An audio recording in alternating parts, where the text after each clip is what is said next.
welcome everybody to How Would You Build It? It's episode 31. And again, I've got my sidekick, Rainier. How you doing? Okay, good to be your sidekick, Bobby. Yeah, sidekick, my remote sidekick, while we talk about startups and all things business and tech. Rainier, today I thought we could talk about building in public because Yeah. I was chatting to a founder recently, and she was saying that's the advice that she gives people that she talks to that are founders. And yeah, it sounds like it's a theme. It's almost becoming a trend. I'm seeing it more.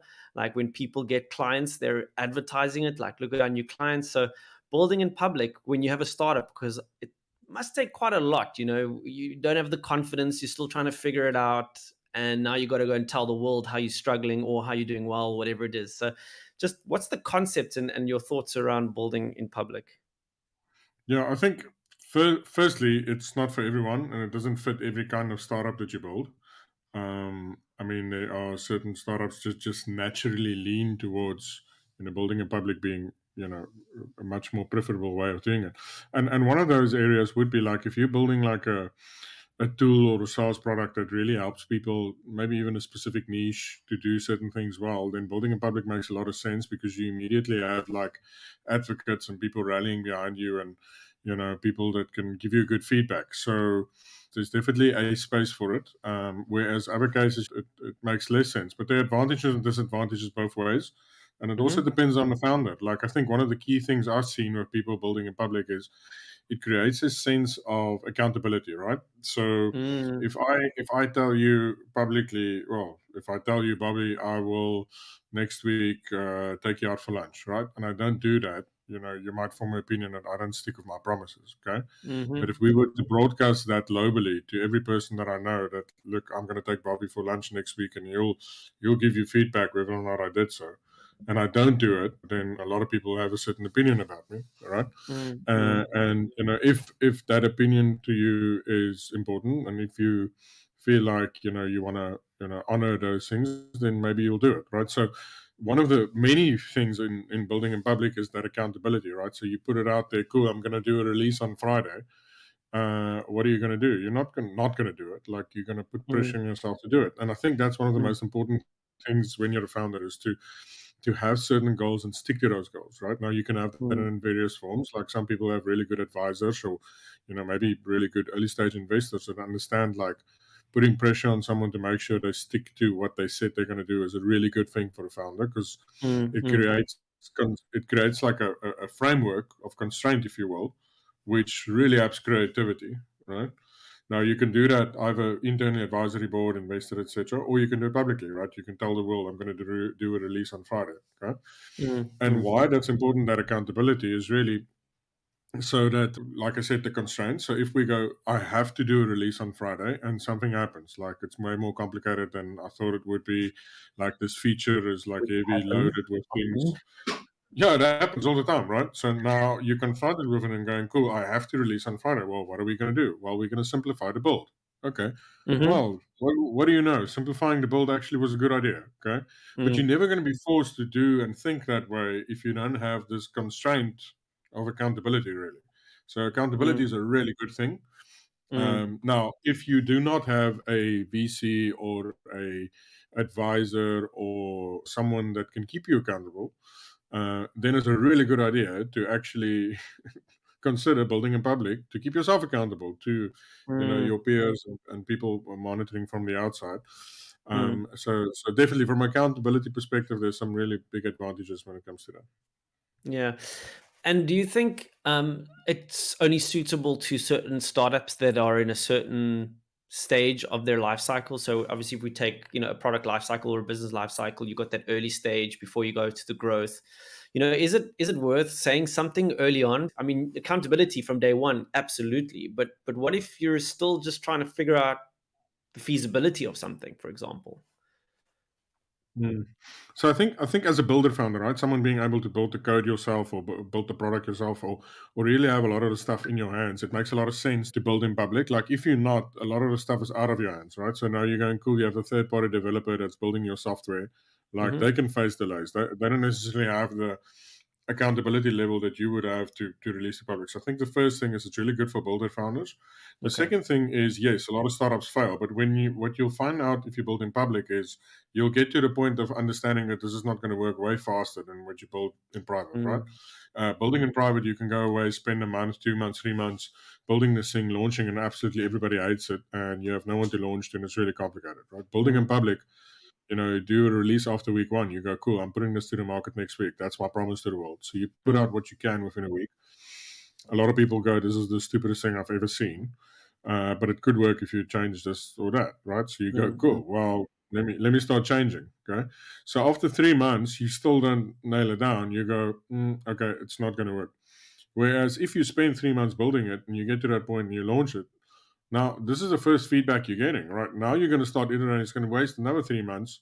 You've mhm, wasted substantially more money, time, effort, and just given your confidence a major knock because mm, your dream didn't work out. mm, Whereas if you have a much more open hand approach, the iterations you'll get through, from day one, putting it out there and going, this is what I'm building. There's a lot more that one can do with that. mm, And apart from accountability and getting feedback, it also creates a bit of hype and a bit of a following, right? mm. So Well, I that's mean, one of the topics I wanted to talk about, yeah. It's that following, that community that you kind of build. They kind of feel like they're on the journey with you. yeah, and I don't know how many people are like me, but if I find a cool early stage someone building something, like, man, I become like an advocate. I'm like, hey, I'm like telling everyone, if you check this cool thing out, Mm, I love that. I love having the newest, coolest thing on my phone, and getting an early adopter when you're building in public, like getting someone mm, to become a fan and go, hey, I love this thing. mm. Yeah. And big shout out to some of our early adopter fans on the newsletter and the podcast. Mm. We see the noise you make, and we absolutely love it, and so Yeah, thankful. keep it coming. So it's a similar kind of thing. It's like people who buy into it and they see it and they love it and they appreciate it, and those people are worth Mm, absolute gold. So building in public, you get a lot of that action. You get mm, people that rally behind you and want you to succeed. So they send you mm, stuff. They mm, mm. contribute to it. Not only do they tell other people, they like me. I went to the market and told people, why don't you have SnapScan? Yeah, So exactly. they'll rally for you, which builds Mm, momentum, and momentum is really important in startup mm, world. Even if it's just to help you keep going, like, because it's tough, mm, man. Like, it's mm, really tough. So at one point, if there's momentum and you get people going, hey, I heard you're building this cool thing, like, it just helps you, mm. wake up again tomorrow and go, cool, maybe this is gonna work. So Yeah, there's a yeah. lot of positive stuff in building that community and that momentum. Yeah, it makes me think of starting a band. Not that I'm a musician and have ever been in a band, but I mean, if you don't go and play at a gig and no one hears your music or whatever it is, you're never going Exactly. to get heard and no one's going to come and follow you. And I mean, and that's the thing, right? So I'm thinking about what it does when you build in public. So I'm going to use specifically Moment.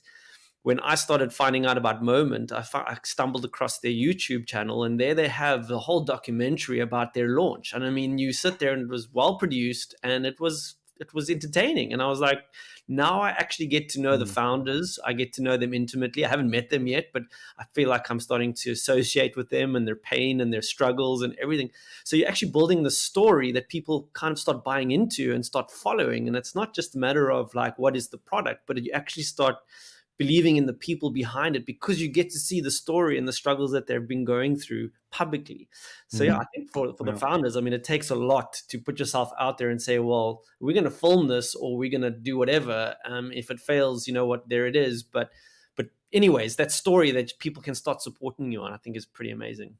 No, absolutely. And I think in their case also, credibility in what they build is really important, right? So Mm, in the crypto space, there's a lot of frauds around, a lot of people, NFT scams, and I mean that stuff's still going down. So for them mm, to build like that, I think it was strategically it made a lot of sense because it puts a lot of accountability and faces behind something that a lot mm, of people could perceive as a scam. mm, mm, So I think that was also quite a smart move. Um, and yeah, it actually, I think there's an element. We speak about accountability, but there's also an element of you thinking, well, if I'm gonna share everything I'm doing, like, I need to think about what I'm doing. You can't yeah. you can't just you can't just do whatever you want. Like, you need to Mm, think. Like, if if I need to share about this on Friday, like, I want to be sharing good things. Mm, So that's it kind of aligns the focus toward a goal. That's mm, also a trap on the other side. The trap could be, well, now you're focusing on things that makes you look good in public, but not really making mm, progress in your startup. So, mhm, it's a bit of a dark side to this whole thing. It's like, wow, my mm. documentary of my startup's super successful, but my startup's going down the drain. It's like, well, what are you in the business of making Netflix movies or documentaries, or are you actually building a freaking business here? That's So, funny. so yeah, I think there's that trap as well, right? Because you can go into this echo chamber of a few hundred people telling you, "You're Mm, awesome, love what you're building," but mm, mm, it's actually not making money. You're not measuring the right stuff. mm, mm. So I think there's that trap that definitely Yeah, is a that's dangerous one. vanity metrics, they call it. But what's also interesting, Rene, is like we talk about building in public and doing anything in public. I mean, doing a podcast in public. I mean, we're putting ourselves out there, right? I mean, you're hearing our story and everything firsthand. If we are to look at what 2023, and I think it's been going for a good couple of years now, is that this whole content economy, right? Like marketing has changed and it's all about creating marketing. So building in public actually becomes a form of sales because you're creating a sales funnel for yourself. If you're putting your story Yeah, on all these different platforms, creating that audience because people are paying attention, when you release yeah, or do something, you're actually creating a sales funnel. So you've actually got two birds, one stone come 2023.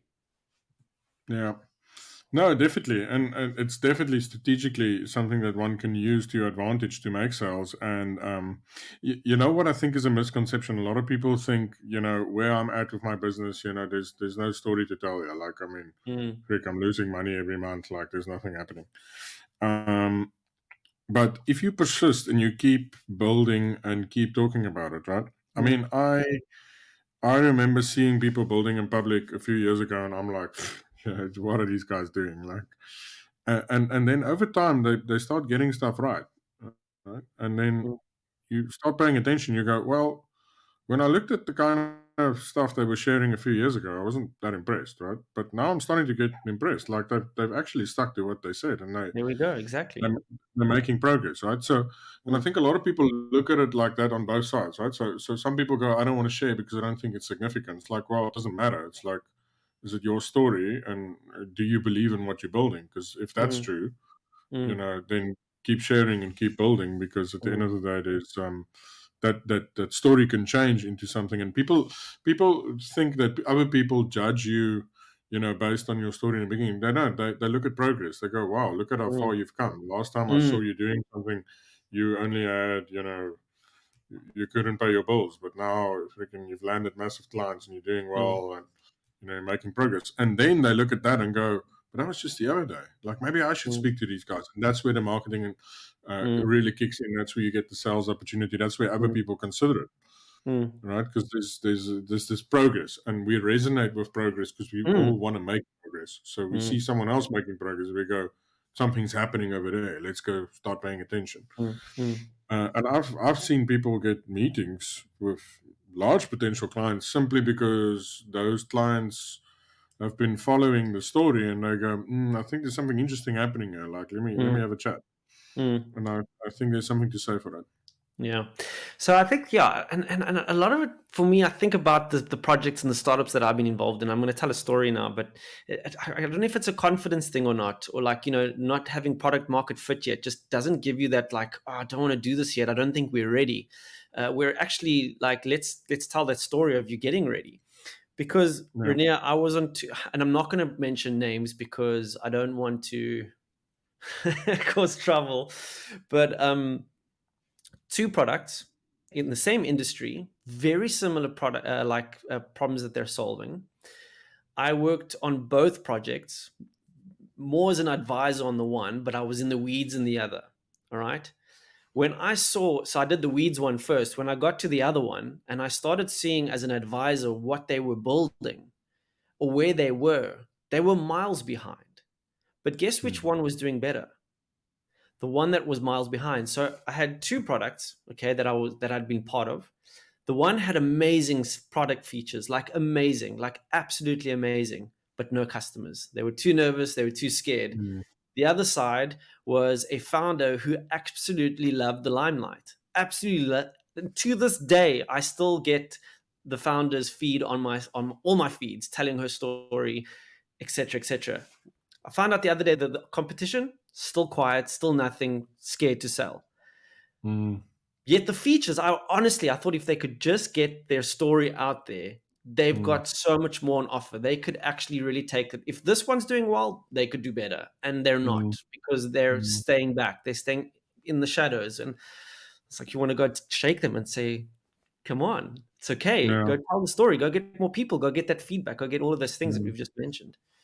But I think, Bobby, it's something I've realized it's perhaps a South African thing. I mean, I haven't spent too much time in other ecosystems, but it seems that in South Africa, like people are so judgmental of other people's things, like what they're building, right? Mm, That everybody is just scared to launch any kind of thing, right? mm. And it's such a lie and Fear of it's such failure. nonsense, right? It's almost a way for the incumbents to just stay entrenched. They just laugh at this. Mm, They go, "Cool, we just all laugh at all your crap products, so that none of you actually try to put anything out there, right?" mm. And I That's think not it's cool. nonsense. Mm, I think as a startup community, and that's definitely something I try and do. Is like even if I think someone's idea isn't necessarily something that I think would work in its current state. Like, no point in going, "Oh, look at this guy, it's crap." Like, what are they doing? I mean, a lot of the startups we feature in the open letter are startups that by no means have got cash flow break even or necessarily even viable businesses, but we think it's people that are building things along important trends mm, around big mm, problems that need solving, and we want to champion people that mm, are mm, trying things, people that are going, you know what, it's not perfect. I haven't figured it all out, but I see this trend. I see a big problem, and I'm trying to solve it. mm, Right, mm, and I think mm, more in the ecosystem, we need to be celebrating more of that, like people trying stuff. Like, mm, and you know what? Instead of silently gossiping away about like what is this guy trying to build? Why don't we reach out and give some practical advice? Like encourage them, like make a connection, introduce someone. oh, Because I think if love if that. we want to build this, if we want to build this ecosystem, we need to encourage each other to be really Mm, crap at what we're doing. yeah. Okay, and then through being crap, actually learn the lessons that's necessary to build things that end up being successful. Mm, And I think that is like one of the major things we champion, even through this podcast and everything. Like mm. some of the stuff we share is maybe not that profound to people that have been building startups forever, but But the yeah. reality is it's our wish that some people out there would get encouraged to go out and build something because Mm, they got a little bit of confidence out of learning something from here. And if that were to happen, that would that would make me, and I know you, Bobby, really happy because absolutely. that's what we'd love to see. We'd love to see more people try things and build things. Absolutely. Really, I absolutely love that. Yeah, well said. Really, I love that a lot. I think you're right. And it actually goes just to say, you know what?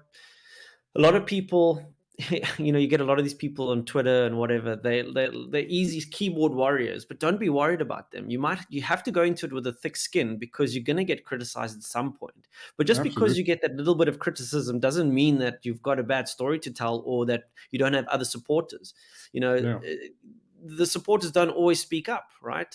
Mm. People tend to like to go towards the negative stuff, but there's a lot of supporters out there, so Yeah. don't worry, and just forget about the critique and continue with your journey. I mean, you're Yeah. far ahead of many other people that haven't even started to try, so you know what. Exactly. Keep And you going. know what? I always try to encourage startup founders, and actually, I encourage myself with the following. Like, I mean, let's be honest. An iPhone is a great product, right? It is like, but the reality is, the majority of people don't like iPhones. Okay, does that mean Apple is not a successful business? It is a Yeah, successful business. But the yeah, majority of people don't like it, right? And I yeah. think that's such an important thing to understand. Like, I mean, there's so many people that were told Steve Jobs back in the day is a freaking idiot. I don't think Steve Jobs cared too much because he knew that there are enough people that like it, and Mm, enough people will pay enough money for this thing to be a viable business, right? mm, mm, And that's the first thing I want to say. The second thing is also never despise the days of small beginnings. Like I think it's you know everything starts small. Everything. mm, We sent our first newsletter out to 100 people. Now we have a few thousand, and a few thousand actually love it. mm. Well, I think they do. They say so. They Um, say they do. time will tell.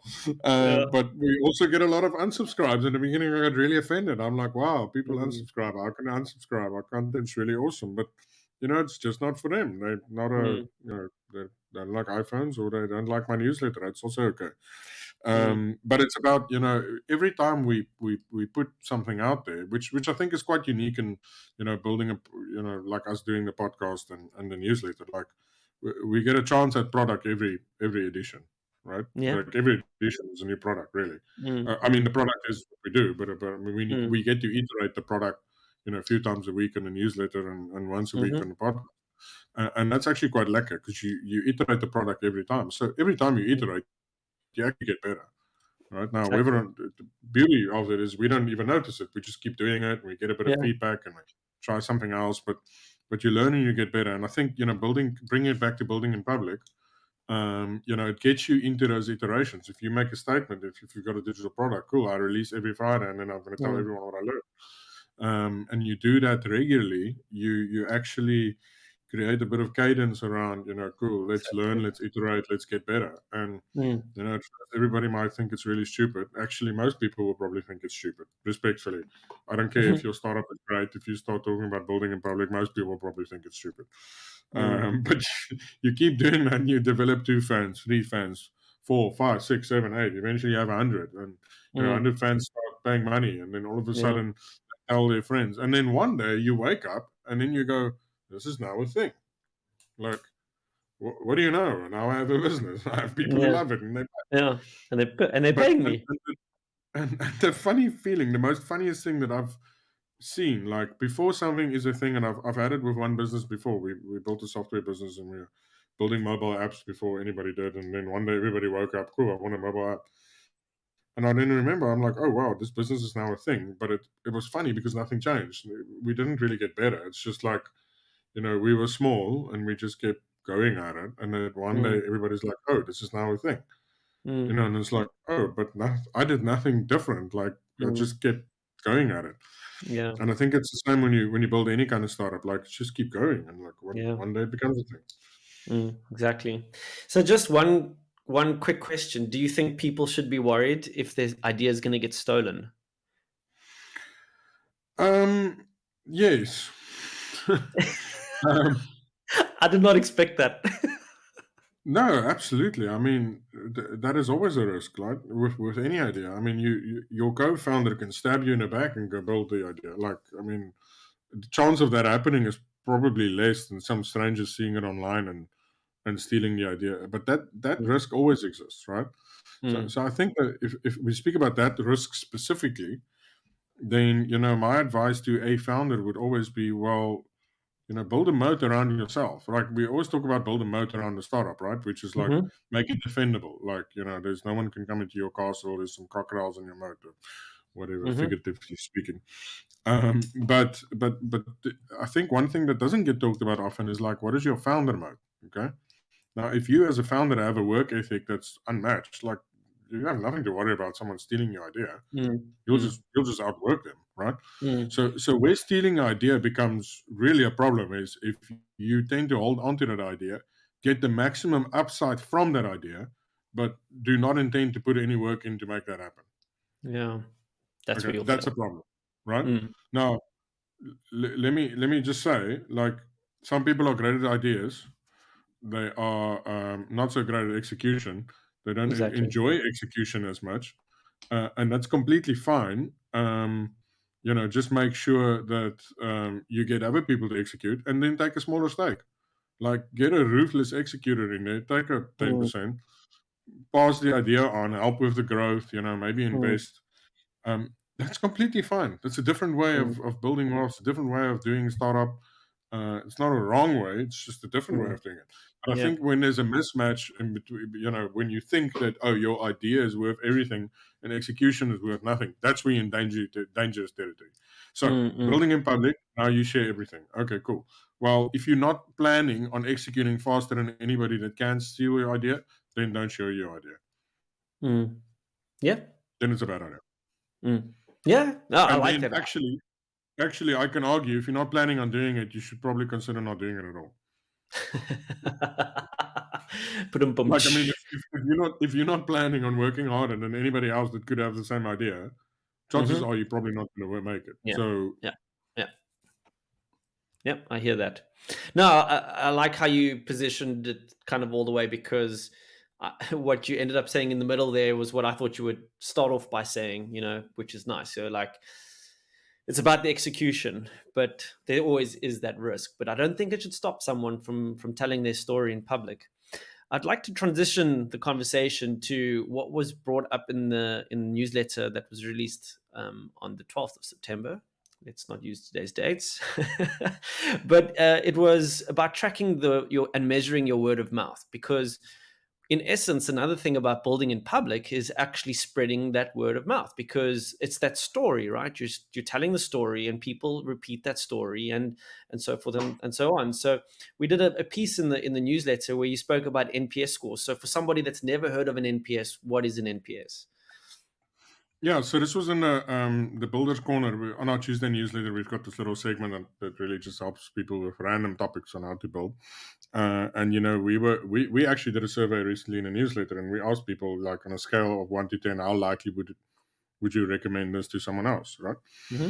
With 10 obviously being extremely Definitely. likely, and 0 like nope, won't do it. So this idea of net promoter score is really to get some kind of benchmark, like how viral is that which you're working on, right? And then obviously certain things are more viral than other things, right? If you ask me, would I recommend something obscure that's quite unique and don't really use it, then not that likely. But something like a newsletter, I would, it's I'd either give it a 10 or a 0. Like, chances of me ending up somewhere in the middle is not that great. So, Mm-hmm. typically for a newsletter, you expect a high net promoter scores. Typically for, I don't know why a dentist comes to mind, but maybe a dentist, a lower net promoter score is probably better for a dentist. But what it is you basically ask that question, between 0 and 10, how likely are you to recommend someone to this service or this product? And then you count all of your nines and tens, your sevens and eights, and everything from 0 to 6. Okay, so a promoter is someone that gives you a 9 or a 10. A detractor is someone that gives you between a 0 and a 6, and a 7 and 8 Mm-hmm. is just in between. Like, so you pretty much Passive. ignore your sevens and Mm. eights, right? And then you take the percentage of people that are promoters and minus the percentage of people that are your detractors, and then you get a net promoter score of, like, how many of you, how many people will promote Mm. this. And Mm-hmm. then if you get a score upward of 50%, I mean, that's really good. So Mm-hmm. Okay. um, if you get a score in the low tens, like, oh, people don't really, they don't feel like sharing this. And I Mm. think why this number is really important is, okay, well, let me first say people can lie on that stuff, and it's always never There's 100%. always that risk. Yeah. Yeah, because there's no cost in giving it a 10. Like, Yeah. but typically, I mean, if you do a big enough sample, there is some insight into it, right? Okay, so if you get a good net promoter score, it shows that not only do people like your product, but they also would be keen to tell other people about it, and that is a Mm. very important thing, because ultimately, the more likely they are to tell other people, the less likely they are to drop off. But even more important, if they do tell other people, you could get a customer without paying for the acquisition of that customer, right? Exactly. So now the big thing in startup world is, how much do you pay to get a customer? Okay, how much do Mhm. you pay to service them, and how much money do you make in a lifetime from them, right? Mhm. Uh, Which we touched on and last every customer episode. that yeah, every customer that you get without paying for them is obviously a customer that is pure revenue, right? So if your net Mhm. promoter score is higher, the chance of them recommending someone to use it without you paying for that Mm. customer Mm. is Mm. better. So it's a good measurement to figure out whether or not you've got product market fit, whether or not it is viral, whether or not people do enjoy it. Yeah, so very simple to test. Good to continuously monitor it. You want to see it going up in the right direction. Mhm. So measure it now, but measure it again a few months later and see how people are Mm. doing. Mm. And yeah, very simple way to see whether or not people are promoting your product or actually trying to get away from it. Yeah. But what's interesting, Renee, is I've worked in two companies that have driven that as one of the key metrics of the company. Like, so Mm. everything that we did, they always would like refer to your NPS score, which I found quite fascinating how important people perceive it. And I think I've read somewhere where you shouldn't do that. It's not something that it shouldn't be your core. It might be in product. We don't want to talk about, NPSs, Yeah. but in general, I've seen it being such an important metric to track, and this is for Well, mature I and think it's small. good for a VC pitch deck, right? You go, oh, I've got an MPS of 60%. Everybody loves my product, which is actually kind of okay, cool. How independent is that measurement? Mm, Um, yeah, I think it's a useful metric. I wouldn't use it as a key KPI. I mean, for me, always, cost per acquisition, lifetime value of a customer, like those are the fire metrics. Like mm, those are the things you want to measure. yeah, that's So I think huge. I see it more as complementary to some of the other things. Hmm. And it's giving you a good indication whether or not people like your product. I'll share personal experience, right? I was still really, and I get these moments. I go, cool. Do people even like the newsletter? Like, what are we doing? Like, we sweating away a side hustle here, sacrificing evenings, putting all this stuff together. It's not that bad. I'm over exaggerating. Um, but Someone had a we late we night. do the content, and we think it's cool. We like it. Like people we speak to like it, but there's a bunch of people who sign up who I've never met in my life. Like I don't know if they're gonna like it. Mm, mm, And then you ask them this question, and then quite a few people on our Net Promoter Score said that they love it. Like we got really positive feedback when we did that. Um, and um, and then you realize, okay, cool. Well, I think I've got an audience of people that like it, and would promote it. So that kind of ticked the box for us to say, okay, we've got some people interested. Okay, so the next question really is okay, we've got some people who like our iPhone. Um, can we make the iPhone cheap enough and sell it for high enough in order to turn this into a business, right? So that's mhm, kind of what we're confronted with now. But before sending out that NPS score, it was really difficult to gauge whether or not there's sufficient mm, amount of people that actually think this is something that they'll continue mm, to consume and enjoy it, right? So, mm, so whilst I do think it is a dangerous metric, it's still a very useful metric because it answers a key question as to, well, the audience that you have, do they actually like what you're doing? mm, And if you can answer that yes, go, okay, cool. Next question, like, what kind of profile is this audience and how many people are out there? Like, mm, how many can I get? Like, and then mm, from mm, there, like, mm, how can you turn this into a business? mm. Yeah. I think this is such a great conversation, and like I've had little side hustles and things like that, and for me, that's why I kept referring to confidence, because it's that confidence of putting yourself out there for people. But it clearly comes with its benefits. I love the accountability part, and yeah, I would say, especially with all the pros, I think they outweigh the cons of not doing it in this day and age, especially in this content world that we live in. And people want to hear that story. So I think my Mm. final takeaway would be get out there. I think the one challenge is the time consuming. I mean, just talking about the newsletter and the podcast. I mean, it takes time to create content. But besides that, put the time in, get someone to help you, and get that story out so that people can actually follow your journey, and who knows how they become that lifetime supporter of your product and your business. I think it's quite important also, Bobby, to say like there's different degrees of building in public, right? So, you don't have to share everything, right? Mm, So, for instance, in the newsletter, there's certain things we do publish. Like if you do a bit of digging, you can figure out like where we are with subs, right? If you do a bit of digging on LinkedIn, you can see like how many people we mhm, launched to, like some of the stuff we found out, some of the stuff we've learned. We're definitely not sharing everything, but we are mm, sharing quite a lot, right? So there's a level of which one can share which you're comfortable with to get some of the benefits, but also not all of the drawbacks. Now, the purist in building public will tell me that's useless, that's crap, say everything. And I do think there's mm, value in that, but I'm a firm believer that there's levels to these things, and you can do it to certain degrees. And by the way, if anybody wants an example of a company like a Silicon Valley level, I don't know if they're from Silicon Valley, but from America, a startup mhm, called Buffer, which is a social media scheduling tool. They've been around forever. mhm. They originally started completely building in public. Like they would write a blog every week sharing like what people's salaries are. Like Oh, wow. someone resigned, here's their resignation letter. Like Mm, I had mm, to fire someone. This is why. This is what happened. At one point, I had like a massive issue and I had to retrench 5 people and I shared that entire journey on a blog. So you can probably look that up and find a lot of stuff. So a good example of what building a SaaS product in public looks like is probably those guys. And I remember, but it's quite some time ago. It's like probably 15 years ago when they started that journey and shared a mm, lot about it. Seems maybe long, 10 years ago. But mm, go look up Buffer. Buffer.com is the product. They used to mm, build in public quite a lot. I don't think they do anymore, but yeah, they used to. mm. Yeah, no, but it is definitely a trend. I mean, I just think of the Specnos, the Deltas. I mean, there's a number of names. I've seen Strove lately. What was the job one? Job Jack. Job Jack. Yeah, I love they're their putting selfies. exactly. That's you knowing in public who their latest acquisition is. So, yeah, there you go. Now you're supporting them. All right, Rene, let's pack it up there. Thank you very much for joining again and sharing your insights. And yeah, we'll continue to tell our story in public here on the podcast and in the newsletter. Okay, thanks, Bobby. Have a good one.